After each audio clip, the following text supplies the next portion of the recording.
It appears as though more and more Canadians are signing up to become card-carrying members of the federal Conservative Party. Even though Pierre Poilievre's camp say they've sold the most memberships, he still may not win the CPC leadership. To discuss this in more detail is political reporter and Toronto Sun columnist Brian Lilley, who joins us once again from Toronto. Brian, how can this leadership race not be a lock for Mr. Poilievre? What's going on? It comes down to math. It's not a matter of opinion, despite what some in the Poilievre camp, including some in his leadership, would say. They're not happy with one of my latest columns where I looked at the numbers and I said, okay, these are really good. And let me be clear off the start. Pierre Poilievre has sold an impressive amount of memberships, but the actual number of memberships in the Conservative Party is higher than we even thought. A little while ago, we were told, oh, party's going to break 400,000 members. Then it became 500. Then it became 600. Well, late last week, they announced 675,000 members. That means 675,000 people who can have a say, if they choose to vote, in the next leadership. Now, the Poilievre camp has put out a very specific number. While Patrick Brown has said we've sold more than 150,000, there were 123,000 existing members by the June 3rd cutoff date, and Charest says we sold tens of thousands. Poilievre's camp was very specific. 311,958 memberships. Okay, that works out to 46% of the total membership. And you would think, well, that's an automatic lock to win. Except, speaking to people who have both won and lost under the current complex system, remember, it's each riding's worth 100 points. You get the points based on your percentage of the vote, and a riding with 5,000 members is worth the same as a riding with 500 members when it comes to points. So he may have the most membership sold, but may not win. The people that I've been speaking to say he's either got to win outright on the first ballot or be at about 45% and up in order to win, because in each successive round, it becomes more difficult for him to inch up. So if he comes in at 42% of the vote, it's going to be hard, not impossible, but hard for him to move up to get over 50% as the other people drop off. So this is why I'm saying that there is a path to victory for both Jean Charest and Patrick Brown. I'm not saying it's going to happen. I'm not cheering for either side, but I'm looking at the numbers. And a couple of very important points in what we've discovered. These were numbers that I was given. I took them to all three front-running camps. None of them said they're not true. 450,000 memberships, Hal. That's 2/3 of the membership in less than 100 ridings. So 2/3 of the membership in less than a third of the ridings. That means that there might be a heavy concentration in certain areas. I'm told that these memberships are concentrated in Western Canada and rural Ontario. There's a lot of places that aren't within that mix, but they count for points as well. Another stat, 20 ridings alone, 20 ridings combined account for more than 100,000 memberships. So is there too heavy a concentration? The Poilievre camp says no. The Charest and Brown camp say yes, and that's our path to victory. We'll find out on September 10th. Brian, you know, it's interesting. Some of the political pundits say Pierre Poilievre can win the leadership, but he can't defeat Justin Trudeau, whereas Jean Charest can. What are your thoughts? Well, I think that there's some truth to both of those. Jean Charest is a great campaigner. I've told you that before. I watched him when he was opposition leader, when he was Premier Quebec. I remember him back in the 95 referendum. He is a great campaigner, and he hasn't lost that skill. But he is obviously not exciting the base of the Conservative Party membership. Now, will he find enough support to win? Perhaps. But if he does that, he may lose the party, but he could win in a general election. I'm not as down on the idea of Pierre Poilievre automatically losing to Justin Trudeau. That seems to be the thought process of a lot of the people in the commentariat. I think that Pierre Poilievre has a very good shot at winning against Justin Trudeau, just like I think Charest does. I don't know about Brown because I haven't seen him in action in the same way. But it's not a sure thing. It's not a sure thing for any of them. When some of the Poilievre camp got upset at my column on the numbers, I said, well, why aren't you saying it's a sure thing? Their response, Hal, was there's no sure thing in politics.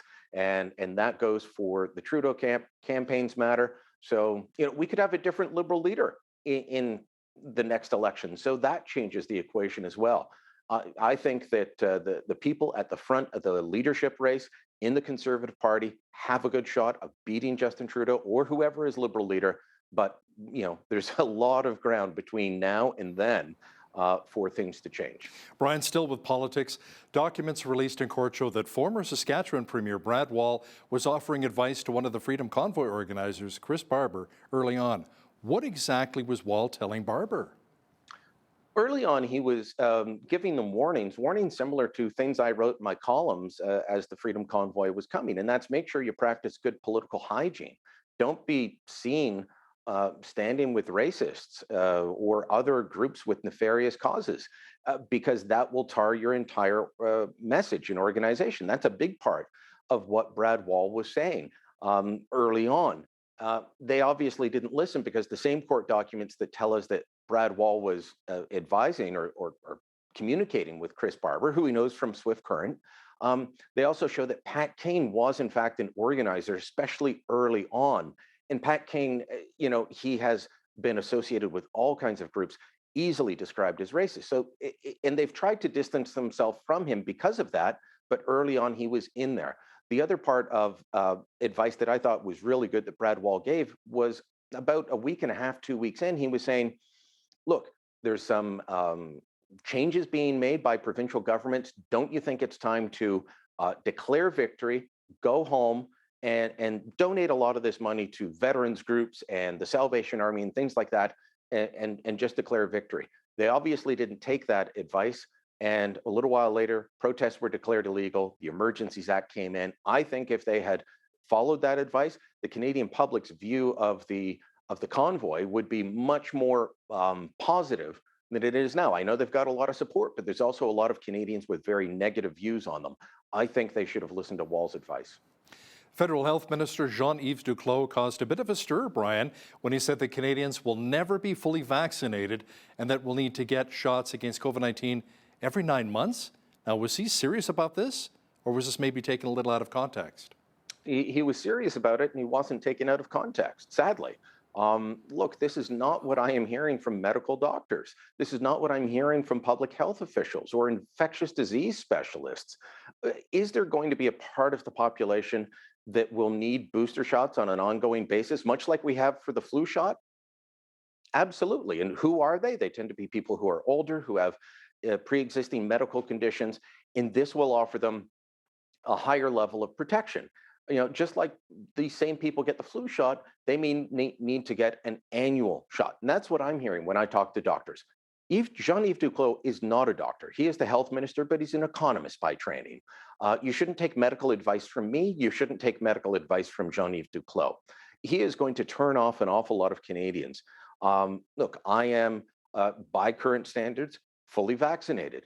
I don't think that I need to be going and getting third, fourth, and fifth shots because of my age, my health profile, my discussions with my own medical professionals. That's what Canadians need to be doing, not listening to a minister who seems to be intent on putting fear into the population that this is never going away. We're always going to have to live with it. Yes, to a degree, we will have to continue living with it. But that doesn't mean like we're back in March 2020. And that's how he makes it sound when he talks, that we're still in panic mode. No, we're not in panic mode. The fall's going to be a little bit bumpier than we would like, but we are not back in March 2020. Let me ask you something. There's talk that since the Trudeau Liberals only suspended restrictions, that they may actually return in the fall. What are you hearing?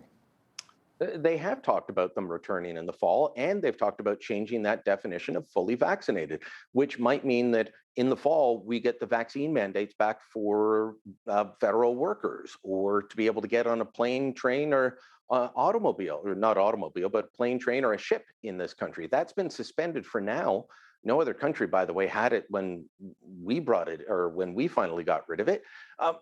They're talking about bringing that back in. When I talk to people in the airline industry, and I know we're going to talk about the problems there, they say that this is part of an ongoing concern, that it is sowing confusion, it's sowing doubt that the airline industry is going to be able to operate as usual come the fall, and that this is causing staffing problems and concerns. Look, this government seems to hold on to COVID protocols fast or harder and tighter than anywhere else in the world, even Australia, and they were one of the hardest when it came to restrictions, starting to drop them, but not the Trudeau government, who were able to use this for political gain back in September and narrowly, very narrowly, win the election. Now they don't want to give it up because they know it can be a powerful political tool with the fear that they're able to sow. Now let's talk a bit about the airline industry, which you mentioned just a moment ago. Earlier this week, Canadian Airlines were among the worst in the world for delays, and several Canadian airports, not just Pearson, were on the list for most delayed airports. Brian, is this just a Canadian problem, or are we seeing this worldwide? A bit of both. And if you talk to the government, they'll say, well, look, it's not on us. This is happening around the world. Look at Charles de Gaulle. Well, sure, let's look at Charles de Gaulle, the main airport serving Paris, France. They had a strike over the weekend. That's why they finally beat out Pearson as the most delayed airport. But when you look at the top 20 airports for delays for incoming flights, it included 5 Canadian airports: uh, Toronto, Montreal, Vancouver, Ottawa, and Calgary. 5 out of the top 20. By the way, not a single American airport on the list of most delayed airports. But we've got 5 Canadian ones. That tells us that maybe we've got a bit of a domestic problem here. Now, Transport Minister Omar Al Gabra, he says, we've done everything we can. I don't believe him. I think that they could do more. And the Public Safety Minister, Marco Mendicino, who's in charge of the border agents, he is saying everything's going just fine. We're moving as fast as we can. We have homegrown problems in this country when it comes to security screening going through and customs agents coming out. We don't have enough customs agents, and the ArriveCan app is causing problems. I'll give you a couple of quick examples. One, it's slowed down the processing times from an average of 30 seconds to 4 minutes. Multiply that by the thousands of passengers coming through an airport like Pearson in a busy day. So multiply that by all the passengers, and then you'll understand why there's backups. Then you've got the ArriveCan app that you have to use to be able to enter the country, even if you're a citizen. Well, I'm able to use the ArriveCan app. I don't find it difficult at all. But a lot of people aren't tech savvy. Or you take someone like, years ago before she passed, we used to bring my grandmother over every summer. She couldn't have used the technology. Now let's add in a language barrier. It's only available in English, French, and Spanish. So you've got an Indian grandmother or a Chinese grandmother or a Filipino grandmother coming over. And visit any international airport in Canada, that's happening.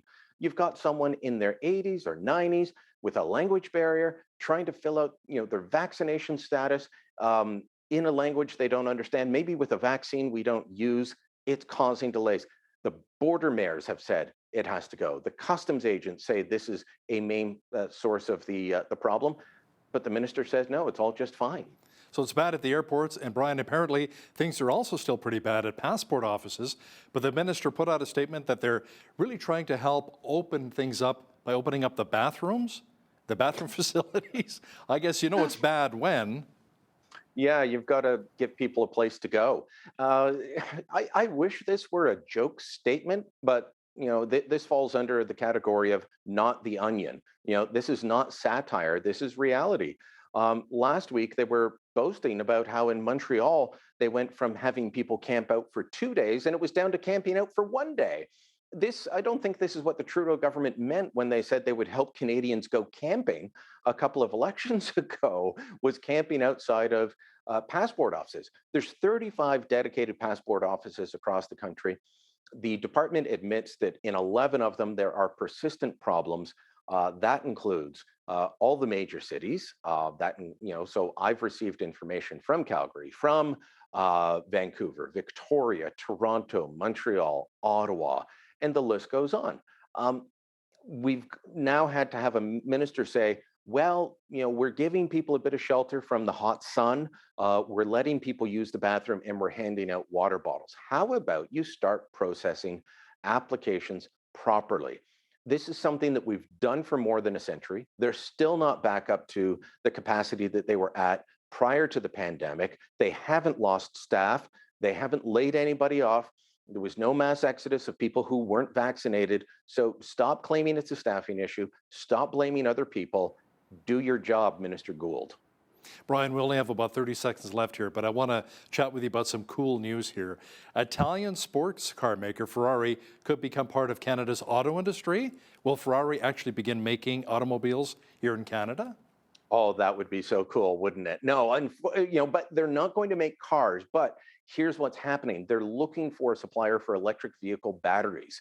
And as you've heard, we've already got a couple of plants in the works in Canada, here in Ontario. There's some, parts makers in Quebec helping, and we've got critical minerals in BC and Ontario that are part of this. So Ferrari is looking at Ontario as a place to get and source their batteries for when they start a transition to having about 40% of their cars be electric. So that would be very cool if they were making them here. Still cool that they might be getting serious parts though, because one of the most iconic brands in the world. One of our regular contributors and Toronto Sun columnist, Brian Lilley, thanks so much for your time today. Thank you, Hal.